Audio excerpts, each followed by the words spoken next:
महाराज जी एक बार कलकत्ता आ रहे थे, ट्रेन से ही आते थे वो। तो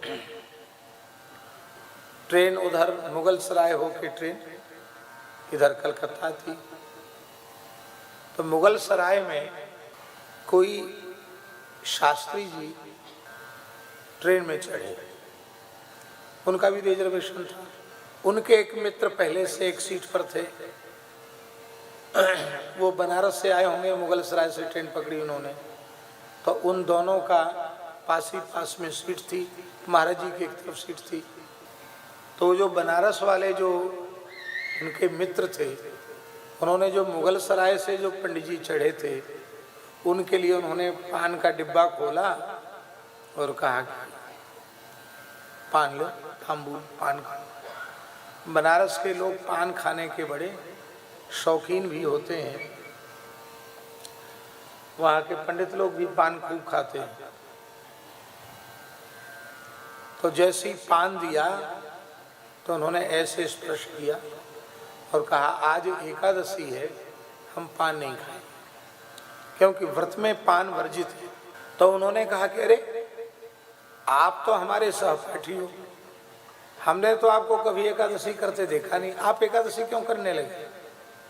उन पंडित जी ने कहा कि बिल्कुल आप ठीक कहते, हम एकादशी कभी करते नहीं थे, लेकिन हमारे घर में एक काम करने वाला लड़का था, खेत का भी काम करता था, गाय वगैरह का काम भी करता था, घर का काम करता था। वो लड़का अकस्मात मर गया और वो पंडित जी ज्योतिष के बड़े विद्वान थे, ज्योतिष का काम कुछ मेलापक कुछ कर रहे थे। उसी समय वो लड़का जो मर गया था, साल भर बाद वो लड़का सामने खड़ा दिखाई पड़ा। बोले हम तो एकदम कांप गए, ये तो मर गया था लड़का, ये कैसे खड़ा है? हमारा कमरा बंद है, कुंडी भीतर से लगी है, तो ये लड़का कैसे आ गया इसके भीतर?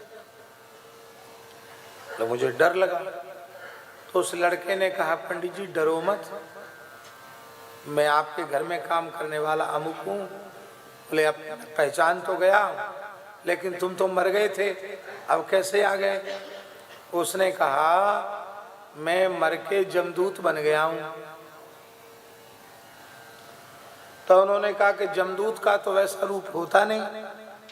उसने कहा हम लोगों में इच्छा रूप धारण करने की सामर्थ है, तो हम जमदूत के रूप में आते तो आप मुझे पहचान नहीं पाते, इसलिए हम अपने जो आकृति आपकी परिचित है उसी आकृति में हम आपके सामने आए। तो पंडित जी ने कहा कि अरे भाई जमदूत कैसे बन गए तुम? तो उसने कहा महाराज देखो ऐसी बात है, ये शास्त्र की बात है जो उसने बताई।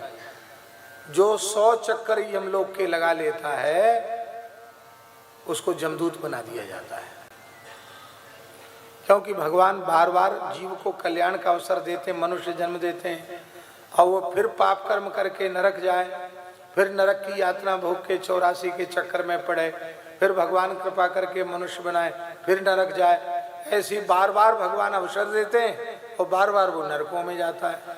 100 बार चक्कर लगा लेता है तो यमराज कहते वाह बड़ा उच्च कोटि का नरक लोक का भक्त है ये, न स्वर्ग जाता न वैकुंठ जाता, ये तो पाप कर्म करके नरक ही चला आता है।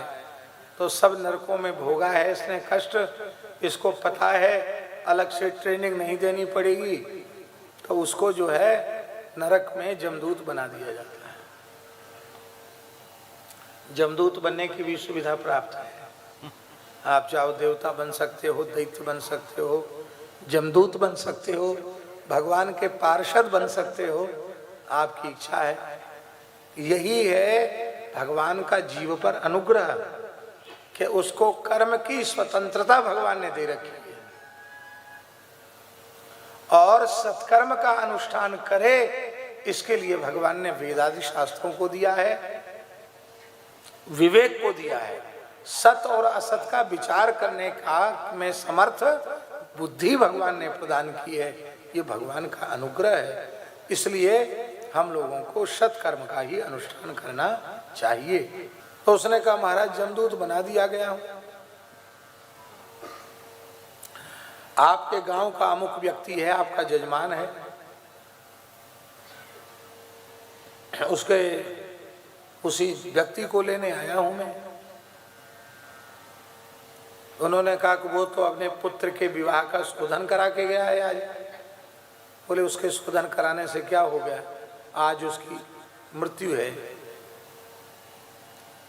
बताया समय उसने, इतने बजे वो मर जाएगा। कैसे मरेगा? बोले उसके पेट में दर्द उठेगा, वो खत्म हो जाएगा। तो जाते जाते बोले अब हमारा समय हो रहा, हम जा रहे हैं। बोले नहीं नहीं, देखो एक बात बताओ, नरक से बचने का कोई उपाय है? तुम तो यमदूत हो। बोले हाँ। जो एकादशी व्रत करता है, जो तुलसी धारण करता है, उनको नरक नहीं जाना पड़ता है। क्या कहा? जो तुलसी धारण करता है, एकादशी व्रत करता है, भगवान के नाम का जप करता है, उसको नरक नहीं जाना पड़ता।